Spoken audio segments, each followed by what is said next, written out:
I just sip my drink and pose for the photos. Die for my friends, mix liquor with the soda. Low key mobbing, hot grown colder. Live for the moment, die when I'm older.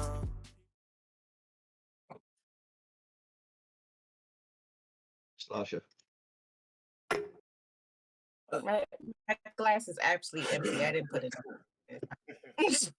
I just wanted to show it. All right. Ladies and gentlemen, boys and girls, in that technicolor reign between, it's your boy Trey Proper. It's your boy Weekend Herb. It's the barely living Mr. Petty. How do I follow that? Like, you can't say stuff like that and then I go after you. Okay, it's the fully living Morita. There we go. Rick. And I'm the dad with no kids. I'm the hero to the blurty masses. I don't know. I had another nickname and I forgot it. I'm Rick Stroh. All right. Thank you guys for joining us here on Blerds and Whiskey Live. Of course, we got a great show, as always, lined up for you this week. We are imbibing tasty beverages and talking shit about stuff you guys want to hear. So this week, I have no idea what I'm drinking in my frosty Blerds and Whiskey mug that you can get. Mr. Petty, what did you make? Oh, well, see, what I did is I took the essence of cranberries and then I infused them and then crossbreed and hybrid with grapes. And then I took the essence of potatoes, distilled it, and added alcohol content to it. That's called vodka. Over chilled vodka. Yeah, over chilled frozen cube versions of H2O. I put those in first, then I put the potato juice in there, then I put the essence of lime, then I mixed that up, and then I topped it off with the infused hybrid grape and cranberry juice. All righty. I like it. Cran grape and vodka over ice, guys. Yeah. So cranberry vodka. 1800 Reposado margarita. I am doing a Moscow Mule with the classic hibiscus ginger beer. Yes, here it is. Yeah, I did that for me. I gave Trey, the easy stuff. I am drinking Black Girl Magic out of a can. Oh, it was on sale, called Bubbly Red. I got it from Total Wine. They're originally $5 a can. It was on sale for $2. So everybody loves a discount. Can't go wrong. So is it one of those things that tastes good because it's in a can and it was cheap? No, I've actually had it before it was on sale. So when it came on sale, I bought like 10 cans. Sometimes we'll buy something and we'll take a sip and be like, wow, this is not bad for $2. So is it one of those instances, or is like you just said, it's really good in general? No, it's like Bath and Body Works candles, right? It's like you're gonna go buy the Bath and Body Works candle anyway, but when it's on sale, you're gonna buy more. Oh, so that's basically what happened. Okay, I feel you. Which is also what I did, but I digress. All right. Close down. All right. I have made. I'm doing a bunch of Douce experiments here weekly. So this week I'm doing. It's another variation of a Douce Colada, but this time it has blended peaches. Also, I took a little bit of a peach schnapps and another something else. I forgot what it was. Oh, soda water, and I blended that up and ended up with this. Quick audible. You're saying you're doing a lot of Douce concoctions or stuff like that. Roughly, how many have you done already? I've done 2. Only 2? Okay. Are you just making these up as you go along, or are you doing research, or? I'm doing research, but also I'm discovering these as I do research as a guy. We go into our next segment to come on Thirsty Thursdays. I'm doing a lot of research for that. Yeah, I felt the segue. Yeah. Listen, if I missed it, I might as well just had to quit the damn show because he said that so perfect. Yeah. So the next phase that I want to do on Thirsty Thursdays, I've teased it a little bit. I've teased it to some people that I know, but I would like to do a bunch of Harry Potter themed drinks And so also in my research for that, I've discovered these Douce drinks. So I'm setting up some stuff for the future for the next coming episodes of Thirsty Thursdays. She's just basking in all of that, aren't you, Rita? She's so happy. Which is going to come back back on schedule this week. So stay tuned for this Thursday for Thirsty Thursdays. Thirsty Thursdays B&W. Look that up on YouTube. It's its own separate channel. We doing big things. Like, share, and subscribe as we drink more Malort and torture ourselves. God, no, never again. Never again. We still got half a bottle left, man. We gotta finish it, man. And niggas is gonna say a half a bottle because nobody's drinking it. You will drink that. Stuff that you should give to your enemy, like people you don't like. If they come to your house, hey, you want some Malort? So like, I feel like that's what you give them. So I just remembered this. I'll buy a bottle so I can have one. I just remembered this. How many enemies are you inviting to your house? This is true. I'm an Aries. Or what are you trying to say? I was saying, I just remembered this week is what's the name? Hogwarts week. Monday is Hufflepuff Pride Day. Tuesday is Slytherin Pride Day. Gryffindor Pride Day on Wednesday. And Thursday is Ravenclaw. Which is why they save the best for last. But the first is always the best. Yeah, but moving on. So church and let's start off with the fact that it is March Madness month and there's a lot of bets being placed. What we weren't expecting was the WWE is going into legalized betting. I'm just like, I don't even know how do you do that shit for a scripted show. Right. Are we do it like a parlay? Like who's gonna have the finisher first? Who's jumping off the top rope first? Who's gonna make a clothesline first? Drop kick. That's the only thing I can think of. How the hell are we supposed to do this?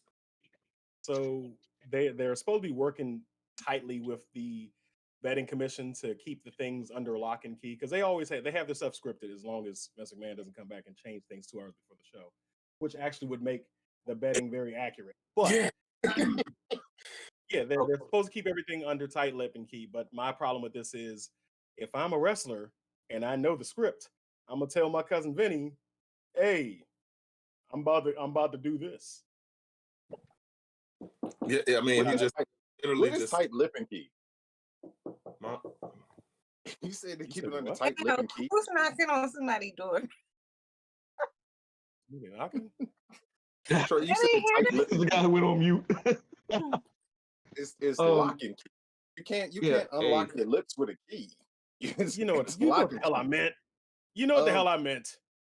He just mixed up idioms. Did we know that hurt? My man over here mixing idioms. He's like you have the sharpest bulb in the drawer. Anyway, the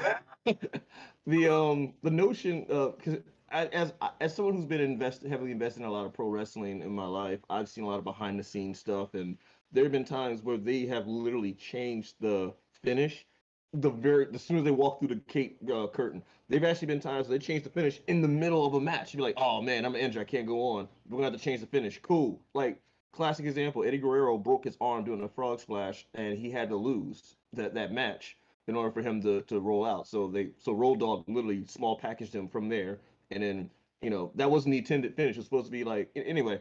But yeah, like it's just too unpredictable. Like we've seen the Montreal screw jobs. We've seen like where wrestlers thought they were going to win and they turned out they weren't.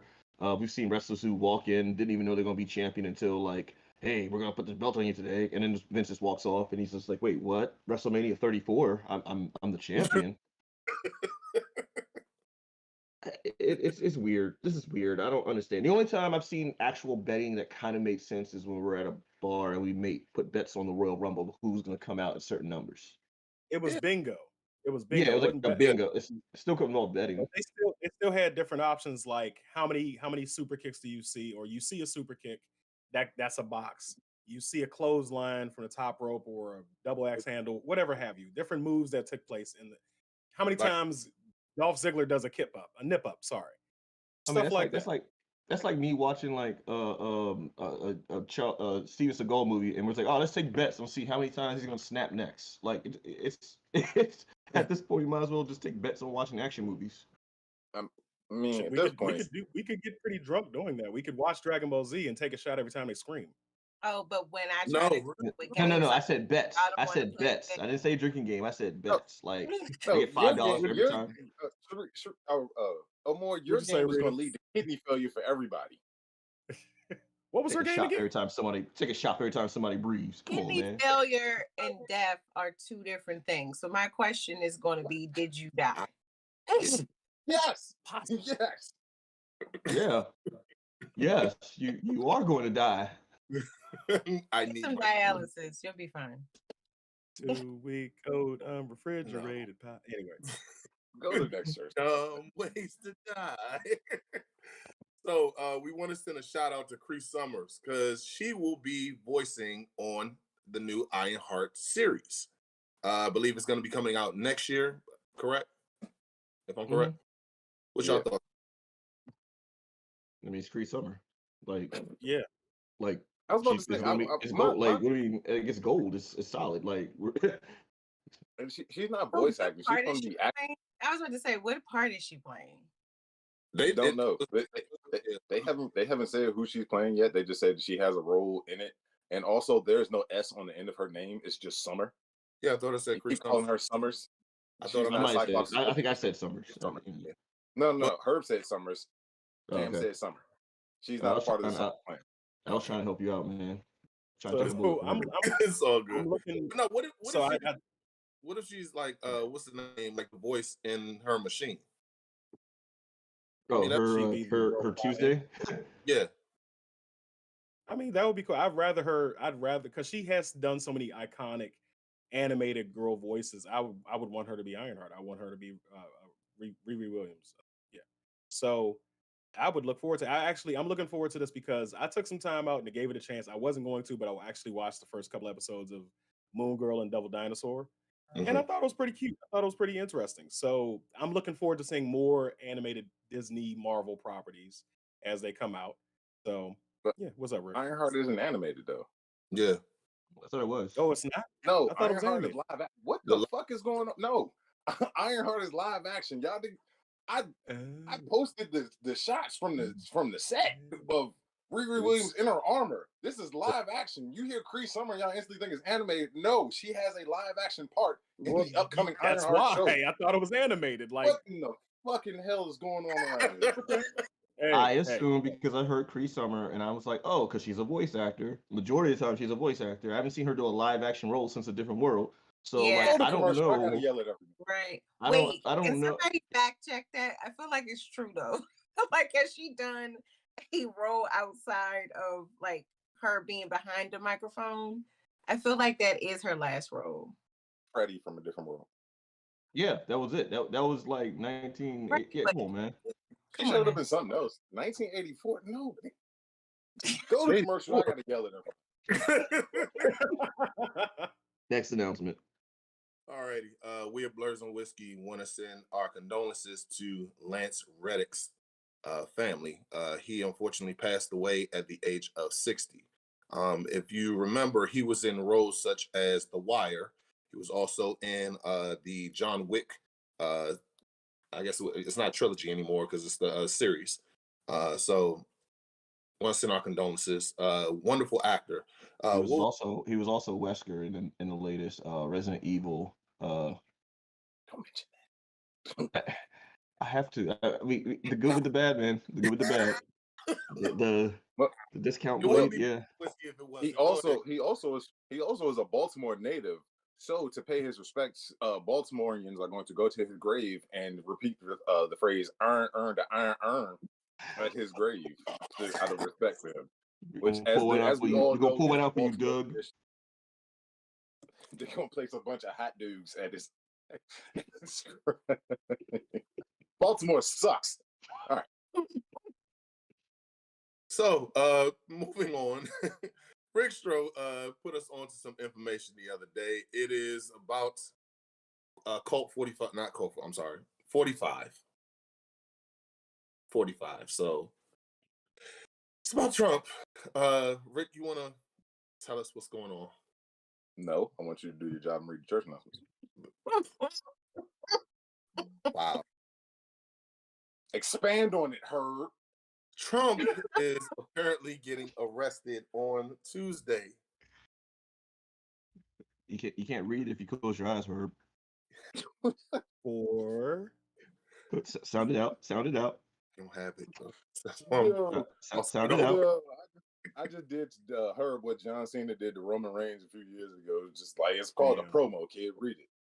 Anyway, in his latest tirade on social media, Cheeto Hitler is out here ranting about going to jail on Tuesday, that he will be arrested by the federal government. And he essentially started to rally his unwashed masses to try and defend him. Okay, stop. I just want to make sure I'm clear on this. Like, are there charges? Has the charges been filed? No charges have been filed, but this is one of those situations. Okay, so basically what you're saying is he's calling ahead and making reservations for jail B&B. Yes. Essentially, yes. But also he's calling in his MAGA wearing idiots to try and defend him, because he still commands these people for whatever reason, even though it's been proven that he's a liar and a criminal over and over again. This is so we've seen the power of his words 2 years ago on January 6th. And this has the capacity to be something else just like that. We all know people of his ilk, these politicians, these quote unquote rich people. They do get that luxury of, when they're going to jail for something, they have communication with law enforcement. They get to talk it over and say, I'll agree to come in on this day and I'll do this. So there is a precedent for that, but at the same time, this is very, very dangerous and pretty concerning. The fact that he is essentially trying to rally the troops, like I can't even put into words what I want to say, but it's disturbing that this man is still allowed to do this, and it's frustrating that he continues to get platformed and that he continues to rally these unread idiots. I'll say that, because these people continue to rally around him and support him and push his narrative of racism and hatred. So do you think they're going to be capable of having the same type of January 6th energy come Tuesday in New York? Like, you think they're going to be trying to... I thought it was in Florida. He's in Florida. Mar-a-Lago. Yeah. But he's going to New York to go to jail, correct? Yes, he's being arrested He's going in to Florida, New York. charged to be transported to New York because the charges are being filed in New York. The problem is that he's in Florida, and we all know how Florida is. But that's not 100% inaccurate, because they can work with the FBI to extradite him to New York. It's happened before. Yeah. Well, so I think the thing that we're glossing over isn't necessarily like the details of his arrest per se, but more like what this is going to end up representing. Like, he's essentially trying to make himself as a martyr again, and add more fuel to the fire of people who are blindly following him. I mean, I think that's what I'm essentially gathering from this. So, I mean, he's been trying to make himself a martyr since the ending days of his presidency. Like, that's been his thing. He's been when I see this. He's been making himself a martyr well before that. When he put out that full page ad in the New York Times for those little boys that were accused of raping a grown. So he's been on this. Like, he's been doing shit like this. Like, let's go all the way back. If we're going back. Man, yeah, his victimhood knows no bounds. He continues to play this card, and it's going to be his theme until he gets deplatformed and people stop paying him attention. Which at this point, I think the toothpaste is already out of the tube on that one. Yeah. Well, moving on to the next church announcement. Shazam came out this past Friday, and only one of us on the panel went to go and see it. So why? Proper. Because why? Explain. Because we had the duty to explain. It was. Shazam was very fun. So if you saw the movie that came out, 4 years ago, 2019, it was one of the best of the DC slate that came out to date. It was entertaining. It was fun. It had little jokes for kids as well as adults. Same energy on this one. I couldn't say this one is living up to its past experiences, but you still had a fun time. Me and little Trey Proper went to go see it. And funny note about my kid, he's 15 now. He didn't know who Megan Good was. So he was like, wait. The little girl, I say, yeah, the little girl turns into one. He hadn't seen Shazam 1. And we kind of watched a little bit of it, but in the process of doing so, he was like, I was like, watch the little girl. She's going to turn into one of the baddest women on the planet. He was like, no, she's not. She transformed. He was like, holy shit. Anyway, but shout out to Lil Trey. But we enjoyed the movie. It was corny, but it also is going to give us our first glimpse into their direction and going into the James Gunn cinematic universe, which they alluded to towards the end of the movie. I mean, I guess, but at the same time, here's my problem with this. Right? Why is the teenager way more serious than the adult superhero? It's like he transformed into Shazam and becomes the kid that he's always fucking been. Like that's one of the most immersion breaking parts of it for me. Yeah, like, it's not consistent. Like his personality isn't consistent. Yeah, it's like, yo, like it's just like, oh, when he's a kid, he's fucking Batman. When he's Shazam, he becomes like a fucking prank. He becomes somebody on a prank show in the early 2000s on MTV. It's fucking dumb.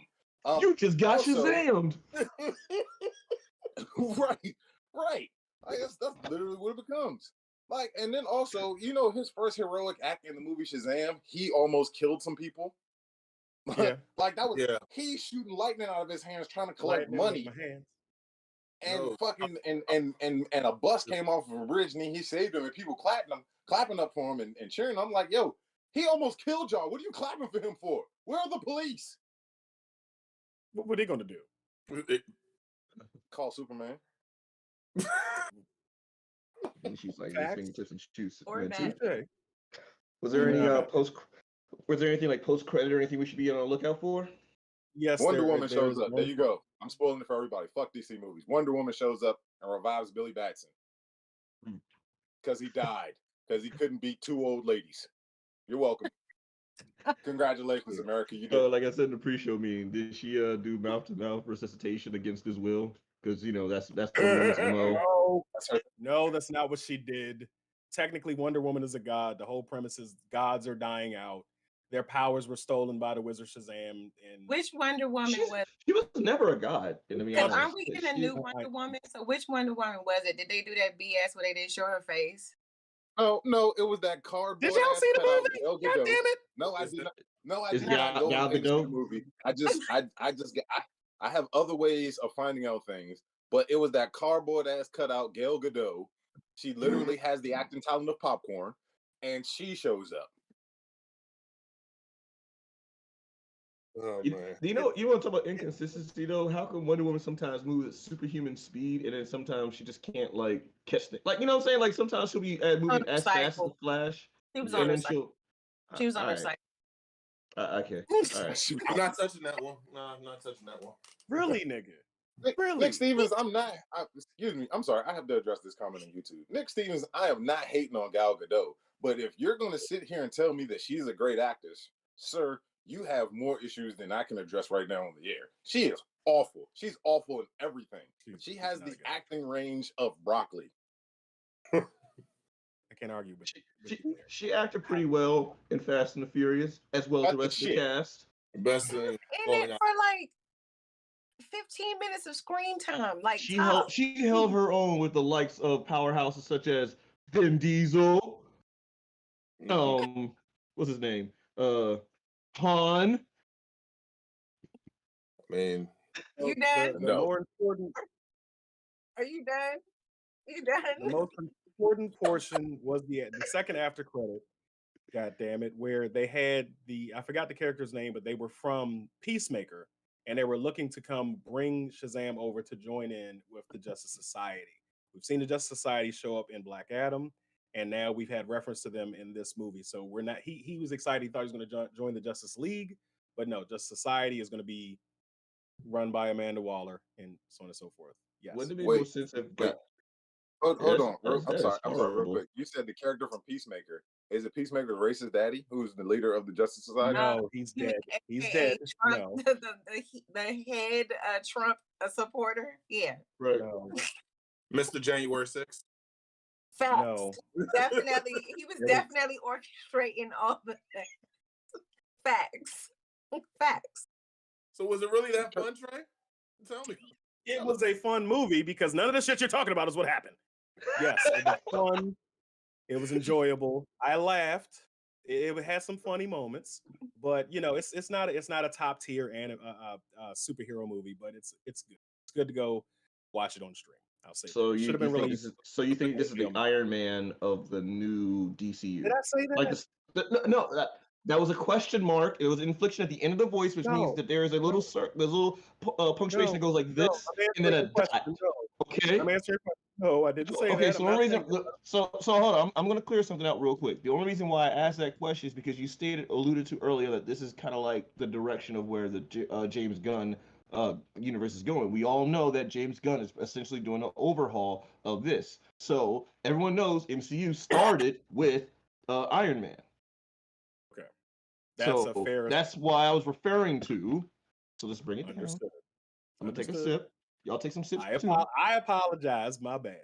So in that sense, yes, it could be that, but it's not on a broader. We didn't have a Nick Fury walk in, and we didn't have. Well, I mean, if you got Amanda Waller, yeah, I mean, she didn't walk in. It was literally the fat guy who was in Peacemaker and the love interest of Peacemaker were walking down a road, and they said, "Hey, we want you to join the Justice." He was like, "The League? Oh, sure, yes." And they were like, "No, the Justice Society." That's where they're going with that. So we're going to have the Justice Society and the Justice League in this new universe is what I'm going with. Go ahead. You know what's funny? So the guy that plays John Economos, the fat guy from Peacemaker, that's one of James Gunn's best friends. Why do the fat guy from Peacemaker? Because that's what his name. I said his name. So I said his character's name is John. Damn, I spilled this drink all over myself.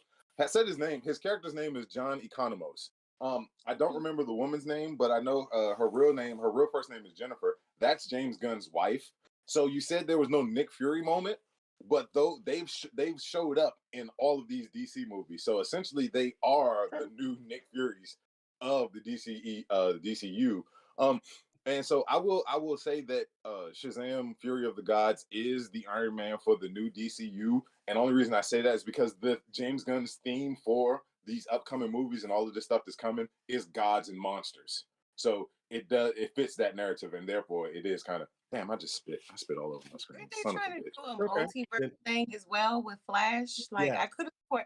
So I'm just like, why wouldn't they just stick to the gods and monsters versus trying to do a multiverse? Because we already have a whole their direct competition is doing that right now. So to me, that doesn't make sense. Nobody can hear. So with the Flash movie, they're not essentially the Flash isn't going to reset everything. It's just they're going to cherry pick the things that it resets. You know what I mean? So essentially, that's why I say this movie is going to be the reset of everything, because the Flash movie should reset everything, but apparently it's not going to. They're going to pick out some things that they want to keep and keep going with. So that's why we're possibly going to get unequal Billy Batson and more Gail Popcorn Broccoli and Ezra Miller doing terrible things. Personally, and I can only speak for me as a fan, I would want something different. I wouldn't want something that is on or even similar in some ways to what I'm being seen right now. So, but that's just me.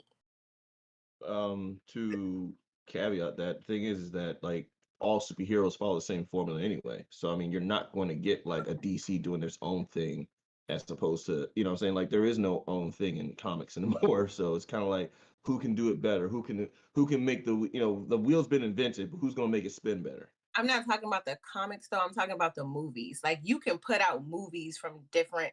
I understand that there are similar genres on both sides, right? But right now, if we are talking about the multiverse in one movie atmosphere, you guys have other content and other things that you can put movies out about. I'm talking about strictly movies, not necessarily what's being put on paper for comics right now. Right, but the paper is what the movies come from. Right, but they have other things that they can pull from right now to create movies, is what I'm saying. Yes, but they also in direct so keep in mind, Warner Brothers just got ate up by Discovery, and it's pretty much the same old guard that's in control. So they're giving James Gunn enough control to do what he wants, but they still want to keep up with what's been working over in Marvel. So they have to keep they are going to try to compete with them. They're going to force it in. They don't have to do multiversal stories. DC has arguably better comic book stories than Marvel. That's what I'm saying. Why is what I'm saying. Because why put out similar content to your direct competition right now? Because the higher ups are saying that works over there, so we're going to do it here. So make that happen. Give me what they have over here. That's what they're saying. But for people who care, never mind. They don't care about us. They don't care about us. I'm talking about the people they're feeding these movies to, is what I'm saying. But I digress. Okay.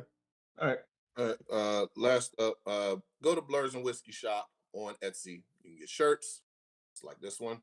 You can get hoodies, hoochie daddy shorts, caps, barbecue aprons, playing cards, and more. On to Etsy, look up Blerds Whiskey Shop, and there you go. We even have Klarna, so you can go and do a payment plan as well. That concludes the church announcements. All right. What else? All right, so let's move on to this toddy tea of it all. Yeah. So Fox News, they were the ones who originally broke the story about the aliens being in our solar system. And there's an alien potential motherships with probes that are going from planet to planet and will eventually make their way to Earth to figure out what we got going on over here, basically, right? So my question is this, because I'm going to troll the internet right now. What aliens do we think we're going to get, right? So I have a small list, okay? Are we going to get the battleship aliens? Okay, are we going to get the aliens from the Aliens movie franchise aliens? Are we going to get that good Independence Day aliens? Is Thanos coming to look for the 2 Infinity Stones that are here on Earth? Are we going to get the Conehead aliens so then that way we can continue our ratchetness and get those little Halo jumps and figure out what's going on with that, especially since we got the whole metaverse that's just out here just popping off right now, right? Or are we going to get asked to join the Empire? Y'all tell me what aliens y'all think is entering our atmosphere. And I'm going to start with Mr. Proper because he looks the most agonized by the question right now. So let's start there. I'm hoping to see the Coneheads of the Empire, because if the Xenomorphs show up here on Earth, we're all fucked. There's no surviving that. No. Also, comment section, feel free to also add in what aliens y'all think we gonna get. Wait, which empire? Which empire? The Star Wars Empire Strikes Back. Those are we gonna get asked to add, to join there? That's what I'm saying. Like, what we gonna do? Can I get a saber? I'm just saying, if I can get a saber, I will join the Empire. That's all I'm saying. Because their sabers are the coolest sabers. Strictly off of aesthetics. Heard. I'm looking at it. They might be the Coneheads, because what they might just be doing is sitting down, looking at our world as like a big ass 50-inch TV. What are these niggas gonna do? It's just like reality TV, because you got so much bullshit going on down here. I mean, shit. We just talked about what's the name, January 6th. So I mean, let's see what these white people are gonna do, and let's see how the rest of the world just goes ahead and reacts to it. That's what I think. Mr. Petty. For sure, it's probably either going to be the Coneheads, or realistically, Earth is the Florida of the solar system, so they're probably just looking at us like, let's roll the windows up. All right, lock the doors real quick. Just don't make eye contact. I think that's how they really feel about Earth. Like back in the late 80s, early 90s, they did like all like the visitations and all the anal probes, and they're like, pass. The strobe. So First, before I address this question, Herb, is your face your background for your Apple Watch? I got numerous stuff on here, so I keep seeing your. I swear I saw your face on there. That's a different level of arrogance. Anyway, whatever aliens are coming down, it's going to be somebody who's going to enslave us all. So we might have that Independence Day moment because, like Mr. Petty just said, Earth is the Florida of the solar system. Like people, they just look at us like they don't roll their windows when they come down. They roll their windows up as they're going past the planet because they don't want to get infected with the nonsense that we got going on up here. So I mean, whoever it is, they've mastered interstellar space travel. So coming down here and dealing with us is going to be.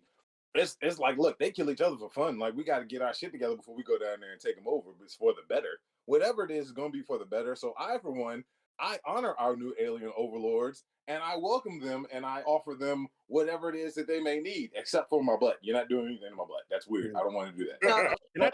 Whatever else they need, I'm offering. Can I throw in an option and change my answer? Yes, and then I'll share my thoughts on which aliens I think are coming. Go for it. I hope it's the Viltrumites, because that way, in 100 years, human beings can repopulate with them, and then we get superpowers. We wouldn't experience it, we just be fodder. But yeah, eventually human beings will be superhuman. There you go. Quite frankly, I think it's Thanos. I think he's here to collect the last 2 Infinity Stones. And I hope that he does do the snap, because more than half of the people in this population get on my nerves. So just snap those people away, and then life will be great. But what if your partner snap? So here's the thing. Here's the thing about that. I'm cool either way. I don't have to deal with the bullshit no more. So if you actually think about that snap thing, right? According to the Infinity War movie, the people that got snapped away were essentially sent to a different reality. You know what I mean? Like they didn't die; they just went somewhere else. You know what I mean? So essentially, you're not dying. Either way, you're making out because you're getting rid of a lot of people that you don't want to deal with. So either way, you're not going to be around a bunch of people anymore. I'm fine with that. Oh man, that means I get me as an introvert. That means I don't have to duck more phone calls or text messages. Think I'm all for it. I say 9 times out of 10, when we get snapped to another dimension, we're gonna be snapped with someone we don't want to be snapped with. That's just me. I just know that's what's gonna happen. Right. Hey, Rick, what you doing? I'm busy. More than likely, we'll end up like only upside to that is the possibility that we get mutant powers after we come back. Because it'll unlock X genes. Trey, this is not our origin story. Stop. For real, look, I'm trying to get powers, goddammit. I'm here for that. I mean, which is why it would be more beneficial to be snapped than to not be snapped, right? Because if you are snapped, it will activate the mutant powers that are dormant inside. So I'm here for it. Let's go. I'm here. They're gonna get the most inconvenient mutant powers of all time. It's like the powers of super exfoliating my skin. Like I'm doing my powers right now.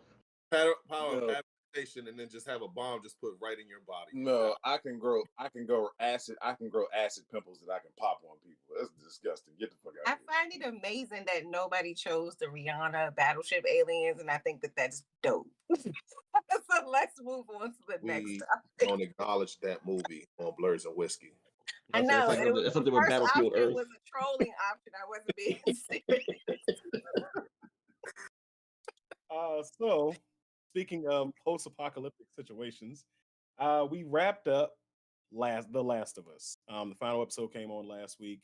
It surprised me because I think I wasn't the only person to assume this. I thought we were going to get a little bit more drawn out until the ending of the first game. But essentially, if you haven't played the first game, they ended it like the first game ended, damn near shot for shot. It was still great to see what happened. We got to get some allusion to what could possibly happen in the future for the next season, because I believe there's about a 10-year gap between the first game and the second game, or 4-year gap. I'm sorry, is it 4 years? Oh wow! Mm-hmm. So, but even still, they could make their own stories of how they survived up into the events of The Last of Us 2. So I enjoyed it, thoroughly enjoyed it, and yeah, cinematic wise, it was chef's kiss. What do you guys think? Okay, because we've actually gone 3 episodes without talking about it. Yeah, thanks for calling out the fucking behind the scenes stuff. How do you feel about the episode? I thought it was fucking amazing. As a parent, episodes. Go ahead, Herb. You got it. No, I'm just gonna go on. I'm going to it. As a parent, I understand how Joel felt about going ahead and making sure that Ellie was not going to get killed. So I sympathize with that as a parent. But I also look at it as like this too. The Fireflies and what's the name? Joel lied to her. So she said that I would have wanted to help out the rest of the world. But at the same time, the Fireflies didn't tell her, like, hey, if we do this, we're going to kill you. I mean, so they kind of got what they deserved. Joel, I mean, dude, I sympathize with you, bro. But at the same time, like, you lied to her. That's not cool. I'm kind of like in the middle. That's my thoughts on it. I you should just let her go with what she wanted. But at the same time, I understand. Okay. Empathize. One, you said as a parent, I understand Joel. Oh no, wait. Joel's not the father. Because you don't know how to. I know he's not the father, but he's also a father figure to her. He is. Over the last couple episodes, he has become like a father figure to her. And him trauma dumping his issues of his inadequacy as a dad onto a complete stranger who happens to remind him of his daughter is not the same as a father figure. Is she still a complete stranger though at this point? I mean, essentially meeting was it. So yeah, like, who is going on here? No, what I'm saying is that the beauty of The Last of Us, the whole show, the game, the lore of it, is the fact that there is no, in my opinion, there is no right or wrong. There's just a shit ton of gray and sepia tones in this world of black and white. You know what I mean? So I feel like that's the beauty of this. It's like you kind of stuck with, I get it, I don't like it, but I get it sometimes with a lot of people's decisions because you don't.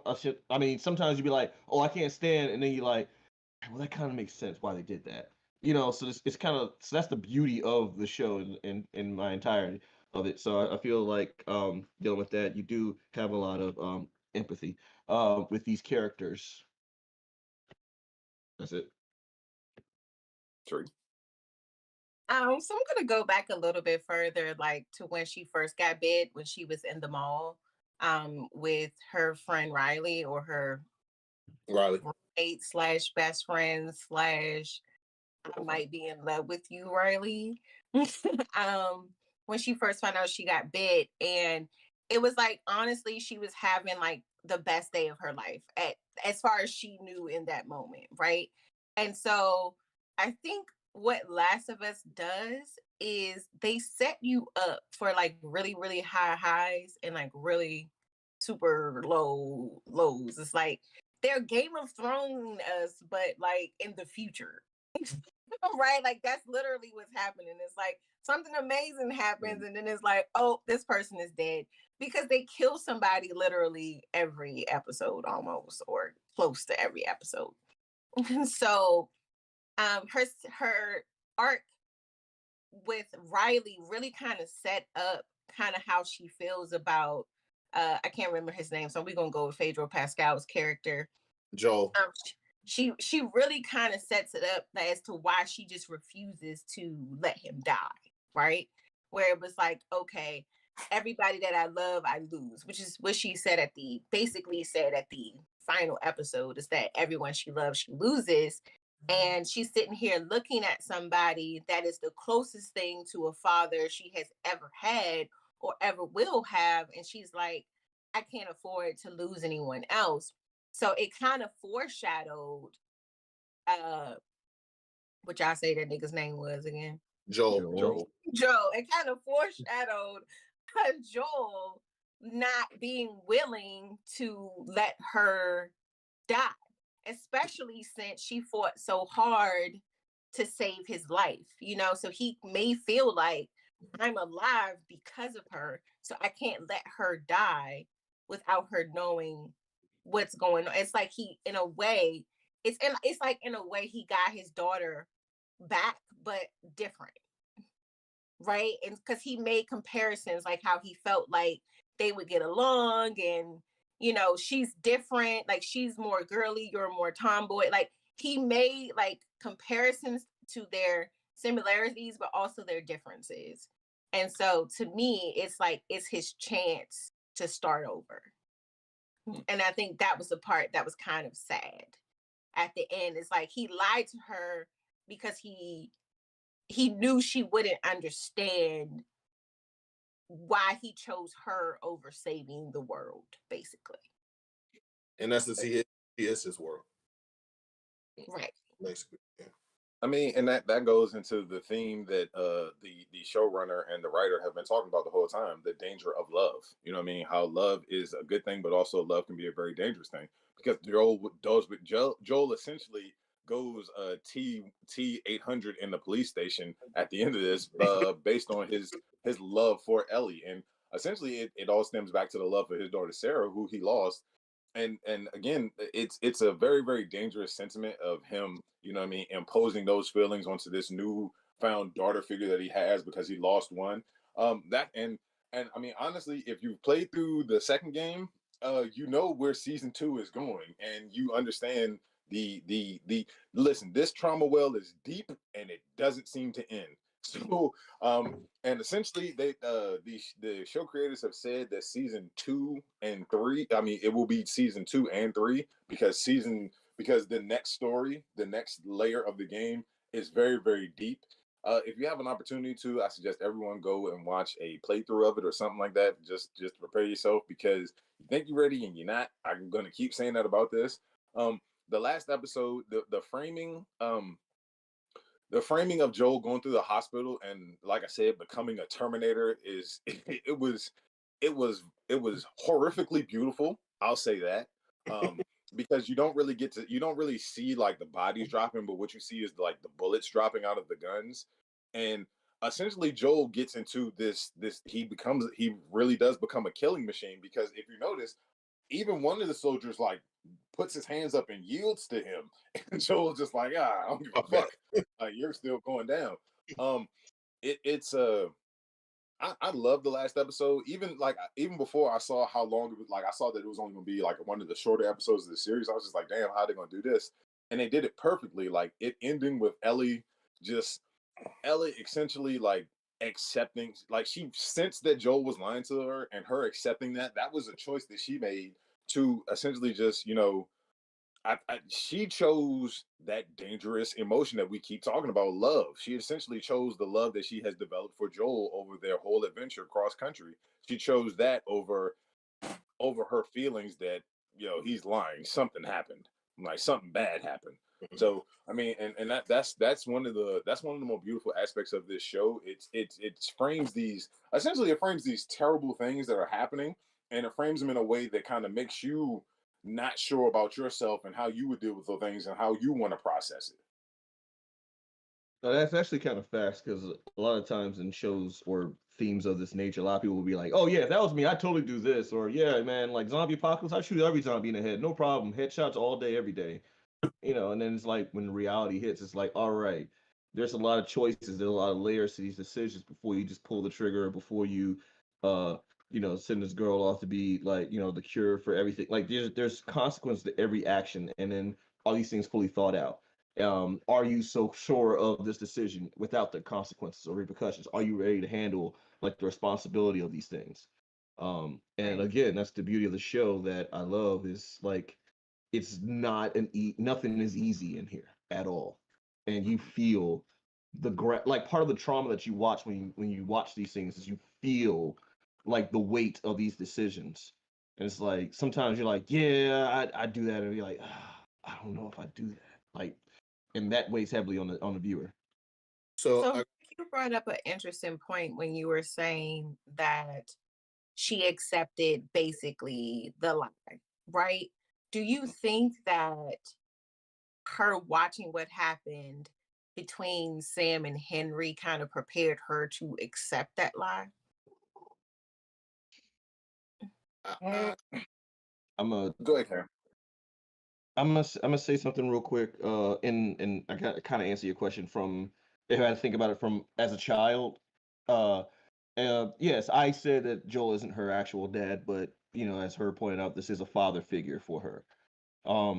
One of the most normalized trauma/love acts that children do is to do anything to make their parents happy, even if it's at the cost of their own whatever.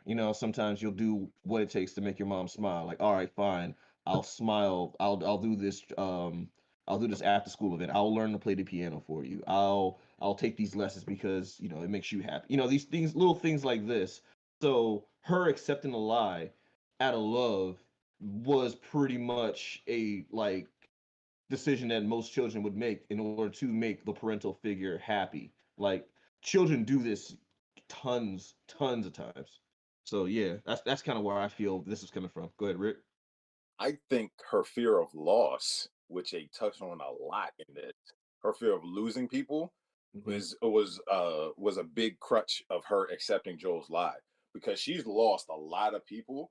And I think that, like, her losing Sam and Henry, her losing Riley, her losing her mom, her essentially being raised on her own in a military school, I think all of that loss that she's occurred, and she says everybody that I've ever cared about has left me when she was trying to save Joel. So I think she kind of accepted it partially because she didn't want to lose someone that she cares about, that she's developed this relationship with, that No, she's developed. I understand that, but I'm saying her being able to see an actual relationship where there was a surrogate father figure, even though he was his older brother, but he was so much older that he's like more of a father figure than a brother, right? So her seeing that tragedy, like, that's what I meant by, do you think it was like it put things in perspective? Because yes, I have a fear of losing people, but let's say I have a fear of losing you guys, but I have a deeper fear of losing a parent.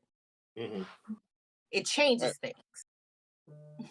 Well, I think it was more a contributor as to be more in the pivotal part of it, but that's just my opinion. I feel like, again, in this gray area, we're both kind of right. Where I was like, they'll do anything. Like, children would do stuff even if they don't want to appease their parents, out of sometimes fear of disapproval or losing that parent, or them not quote unquote loving them anymore. Like, oh, okay, I disappointed my mom because I didn't want to take violin lessons or some shit like that. I'm just minimizing it in more modern standards, but in this particular instance, she accepted the lie because she didn't want to lose Joel. B, I guess she kind of didn't want to disappoint him in a way to also possibly lose him. Like, what I'm saying? So it's things like that that all add to the contributing factor of the trauma that people go through, which is the show.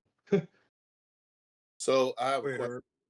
With season 1 finishing, pretty much season 1 being done, what was your thoughts on the whole season? I know, as far as with me being a person who's never played the game, it looked like Rick has always said from the beginning, this shit is pretty much a emotional roller coaster. And I mean, it has me amped for season 2. And that's how I feel. What about you guys? It cause zombie stuff always brings me back to the conversation we've had multiple times on this fucking show. Who's gonna do what in these situations? It further drives home the fact that I'm too much of a softie, and I own up to that, to take out my own kid. In that situation, I'd have done the same thing that Joel did. Like, I know. I know. Like, I hope Trey not watching, because I ain't told him this part yet. also, like, now I'll say, now he's getting older. Knowing little Trey, he would be like, "Hey, I gotta do what I gotta do." Like, for he might. Hey, I like run my like. So as far as the show, it rehashes. I always put myself in these situations, like, what if I was there? And this was heart wrenching. This was like, god damn, the two guys, that episode had me boo-hooing. Like, I was all in my feels. So I love it. It's get 5 shots of whiskey for me. I love every bit of it. I didn't cry at all. Maybe I'm becoming less soft as I get older. Yes. I say no offense, Rita, but the word "you" and "soft" has never been like in the same sentence ever. No, but for real, I am like deep down inside. You can ask these people. I will cry and fight at the same time. Tears of Anger ain't exactly the same as you know what I'm saying. We can unpack some stuff here if you want. I'm a Sour Patch Kid. It is what it is. we about to have another 2-hour episode of therapy. So if you want, we can sit this down. We can unpack all this No, right I'm now. good. Rita. No, I'm good. We don't have Okay. to. We don't. Give a recap of the show, man. Give me a recap of how you felt about the season. Yep. Um, Once like every 4 years. Shout out to Blerds and Whiskey being on every 4 years. It's good enough for me. Once every 4 years, good. no, all in all, I feel like I really hope like they can get a lot of legs out of this show with the lore behind the scenes. Like we said, they did a whole episode off of a note from a background character. So they can get a lot of legs, and especially like between part 1 and part 2, there was a huge several years gap. They could probably fit 2 seasons in it at the most. At the most, they could even do like season 2, We The Last of Us 2, and then season 3 could be like a recap or what happened in between the two. There's a lot of things they can do with this, and I just hope we don't get like a decade plus type show, and by the time like season 7 comes along, I'm like, all right, nigga, just cut the cord. Like I don't want a Supernatural, you know what I mean? Like I love that show, but 15 seasons is too much for me, yo. That show can drive a car. Where you about to go? I don't have nothing else to say. I said it. Okay. So the good thing about HBO is HBO will end some shit before people want it to end. Okay, now I got something to say. Now, because you shouldn't have said it. And it brings me back to Lovecraft Country, and I'm still mad about that. That was an amazing show. And what was the other show Regina King was on? Watchmen. Yes, like why are y'all getting rid of the? Never mind. Hey, look, at least the one thing it's not black people. A lot of black people in the show, so they're probably not gonna cut it. But I will say, I think this show is only going to go. I think it should only go 3, maybe 4 seasons at the most, and then should end. I'm hoping they do something that not a lot of people are gonna like, but I hope that in season 2 we only see Ellie and Joel in the last 2 episodes of season 2. I hope season 2 is told from the perspective. You know where I'm going, Trey. I hope season 2 is told from a completely different character's perspective. You know why? Because I want people to get to a certain point and just be like, son of a bitch, I am literally torn in half right now. I am completely destroyed by this show because of what's going on. I really like, and as far as what I know about Neil Druckmann and the other guy that's the showrunner, I'm sorry, I'm forgetting his name. I feel like that's the way they're gonna go. I feel like that's the way that this needs to go. And then season 3 will be the battle royales, end all battle royales. But I really hope that's the way that they go with this, because this is what deserves to happen. Okay, now I'm interested. Wait. I'm giving a very, very small sliver of a spoiler. Basically, the character he's talking about is Abby. And one thing that they did say behind the scenes is that the stop motion version of Abby from the second game was one of the nurses in the operating room when he shot the. That's right. So, go, like Rick Stroh said, go watch a walkthrough, go watch a playthrough. It's a couple of hours, but go watch it and see what the hell we're talking about, so you can be ready for this. Because we don't know what direction we're going to go in. We have a video game. That's all we have. You don't have to read a book or anything like that. Go watch a playthrough on YouTube. I'm gonna say, watch a couple of our episodes first. But yeah, go watch it. I'm gonna say also the motion capture actress you're referring to is Ashley Johnson, who is like a hardcore nerd in like all kinds of lore. Yeah. So yeah. Go ahead and catch us in the Discord. Guys, like, share, subscribe on all social media platforms. Be sure to go on Blerds Whiskey shop on Etsy to go and get that merch. And as always, up to it, down to it. Fuck those who don't do it. We do it, used to it. Drink, motherfucker, drink. Before we completely go off, I just want to say this one thing real quick. The cosplay community has lost someone very special to us. This upcoming Saturday in Baltimore, off of Cross Street Public House. It's on the second floor. It's like a retro gaming place. We're holding a memorial service for her. It's around like between 6 to 10. You can come anytime between those time periods. That's fine. Just come in, just meet with other people who also had like love for her. Zazzy cosplay. Fuck cancer. That's all I gotta say. If you want more details, meet us in the Discord. I can give you more of them. All right, we out.